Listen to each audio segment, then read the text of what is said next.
আসসালামু আলাইকুম। BBC world 24-এ আপনাকে স্বাগতম। শুরুতেই জানিয়ে দিব সংবাদ শিরোনাম, পরে থাকছে বিস্তারিত। মধ্যপ্রাচ্য জুড়ে বাড়ছে তৃতীয় বিশ্বযুদ্ধের দামদামা। ইসরায়েলের ভূখণ্ডকে দখল করতে এবং ইসরায়েলিকে নিশ্চিহ্ন করতে পুরো মুসলিম জাতি ঐক্যবদ্ধ হয়েছে। এরই মধ্যে হুতি হিজবুল্লাহ ড্রোন হামলা চালিয়ে ধ্বংস করে দিয়েছে তেল আবিব শহরের বিমানবন্দর এবং পুরো বিশ্ব রুখে দাঁড়িয়েছে ইসরায়েলের বিরুদ্ধে। ওদিকে ভারত পাকিস্তান দামদামের মধ্যে পারমাণবিক যুদ্ধের ঘোষণা দিয়ে দিয়েছে পাকিস্তান। আর এরই মধ্যে আমাদের হাতে এসে পৌঁছেছে কিছু আন্তর্জাতিক গুরুত্বপূর্ণ সংবাদ। হামাসের হামলায় 5 ইসরায়েলি সেনা নিহত। অন্যদিকে ঈদুল আজহার প্রাক্কালে বৈরুতে ইসরায়েলের বিমান হামলা। আরও জানিয়ে দিব ঈদের দিনে গাজাবাসীর জন্য দুঃসংবাদ। আরও থাকছে ভারতের আগ্রাসনে পারমাণবিক সংঘাতের আশঙ্কা। এবং সর্বশেষ জানিয়ে দিব আইসিসির 4 বিচারকের উপর মার্কিন নিষেধাজ্ঞা। এতক্ষণ শুনছিলেন সংবাদ শিরোনাম, এবার বিস্তারিত। তবে তার আগে আপনি যদি ইরান সহ সকল সমর্থিত মুসলিম গোষ্ঠীকে সাপোর্ট করে থাকেন তাহলে অবশ্যই আমাদের ভিডিওটিতে একটি লাইক দিন এবং চ্যানেলটি সাবস্ক্রাইব করতে ভুলবেন না। আর আপনি বিশ্বের কোন জায়গা থেকে ভিডিওটি দেখছেন অবশ্যই নিচে কমেন্ট করে জানিয়ে দিন। আপনার মতামত আমাদের কাছে গুরুত্বপূর্ণ। হামাসের হামলায় 5 ইসরায়েলি সেনা নিহত। গাজার খান ইউনিসে একটি সংবদ্ধ হামলায় ইসরায়েলি সেনাবাহিনীর 5 সদস্য নিহত হয়েছেন। শুক্রবার ইসরায়েলি গণমাধ্যমের বরাত দিয়ে তথ্য নিশ্চিত করেছে ইরানি বার্তা সংস্থা মেহের। প্রতিবেদন অনুযায়ী গাজার প্রতিরোধ বাহিনী বিশেষ করে হামাস যোদ্ধার খান ইউনিসের ইসরায়েলি বাহিনীকে একটি পরিকল্পিত ফাঁদে ফেলে সম্পূর্ণভাবে অরক্ষিত অবস্থায় পরাস্ত করে। ইসরায়েলি গণমাধ্যম জানায় দক্ষিণ গাজার খান ইউনিসে একটি ভবন ধসে ইসরায়েলি সেনাদের উপর পড়ে। এতে 5 জন ইসরায়েলি সেনা নিহত হন এবং আরও কয়েকজন আহত হয়েছেন। এদিকে শুক্রবার গাজার স্থানীয় সংবাদ মাধ্যম জানায় ঈদের দিনও খান ইউনিসের উত্তর পশ্চিমাঞ্চলে ইসরায়েলি বাহিনীর গুলিতে এক শিশুসহ বেশ কয়েকজন ফিলিস্তিনি হতাহত হয়েছেন।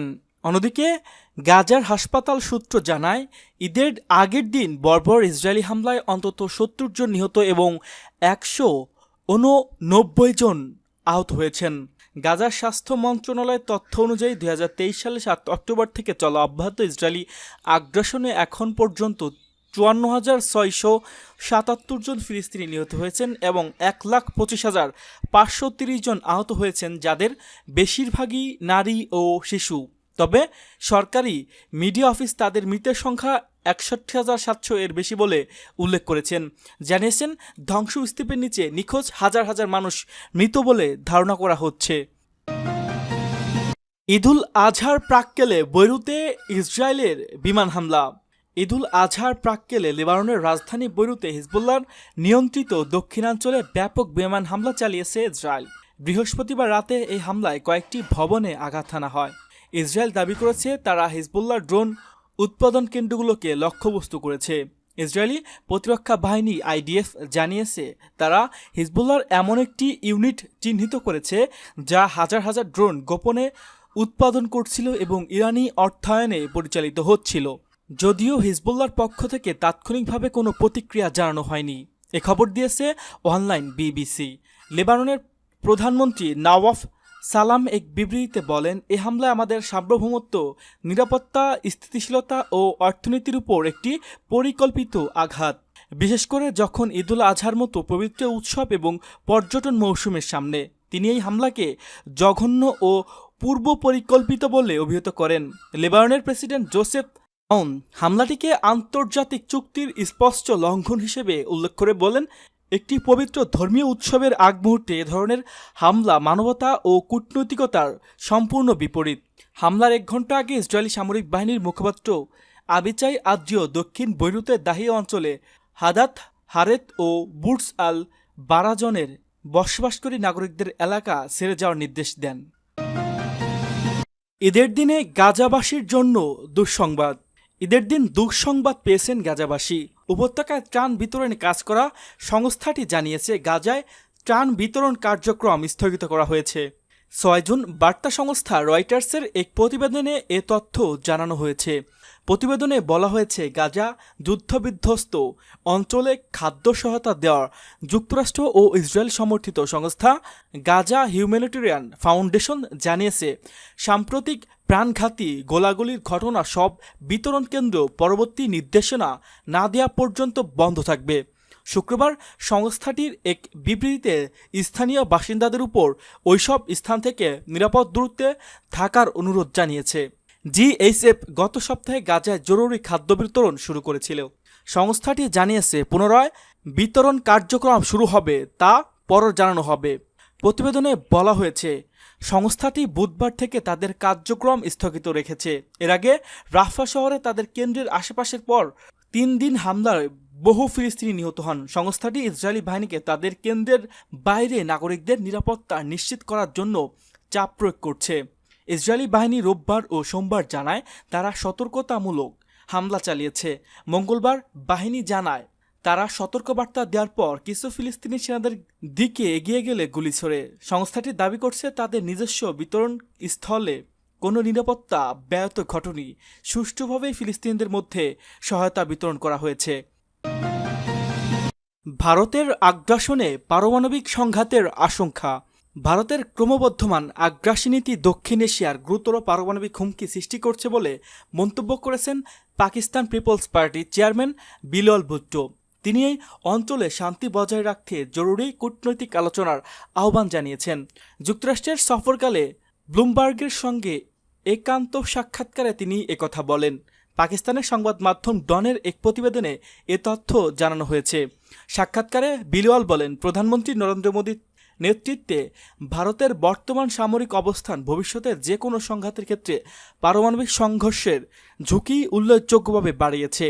তিনি বলেন, ভারতের নতুন আগ্রাসী মতোদ্দেশ এই অঞ্চলে পারমাণবিক ঝুঁকি বাড়িয়েছে। পারমাণবিক ক্ষমতা সম্পূর্ণ ক্ষেপণাস্ত্রের ব্যবহার পরিস্থিতিকে অত্যন্ত জটিল করে তুলেছে এবং পাকিস্তানের যে কোনো সম্ভাবনা হামলার জবাব দেওয়ার জন্য সময় কমিয়ে দিয়েছে। ভারতের যুদ্ধবিরতির পরবর্তী অবস্থানের প্রসঙ্গে বিলাল বলেন, মোদী সরকারের নতুন স্বাভাবিক ধারণা, যা প্রমাণ ছাড়াই আগ্রাসী সামরিক পদক্ষেপের সঙ্গে জড়িত, বিপজ্জনক এবং অস্থিতিশীল। তিনি বলেন, তারা এটিকে নতুন স্বাভাবিক বলছে, কিন্তু আমরা এটিকে অস্বাভাবিক বলি।